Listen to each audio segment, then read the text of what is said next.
अस्सलाम वालेकुम जी। आज हेल्पर ने नहीं आना था और संडे था और आज सारे काम खुद ही करने थे और आज यहाँ पर मैंने अर्ली मॉर्निंग जो है ना, सुबह उठते ही कुरान पाक पढ़ा। उसके बाद मैंने जल्दी से मशीन लगा ली क्योंकि 2-3 दिन से मैंने वॉश नहीं किए। वैसे मैं एक दिन छोड़ के एक दिन लाज़मी कपड़े जो है वो ज़्यादा इकट्ठे नहीं करती, तो मैं धो लेती हूँ साथ के साथ।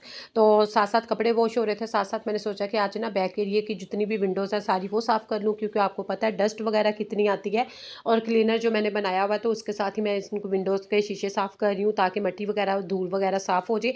अगर हम इनको साफ़ ना करें तो ये है कि फिर ना उसमें दाग से अच्छे से जम जाते हैं, जो कि फिर बाद में उसको रिमूव करना बहुत मुश्किल होता है। तो इसलिए मैंने इनको साफ़ करना शुरू कर दिया। साथ छोटे-छोटे और काम देख लिए, किचन में भी बर्तन वगैरह जो लगाने वाले थे वो लगा लिए।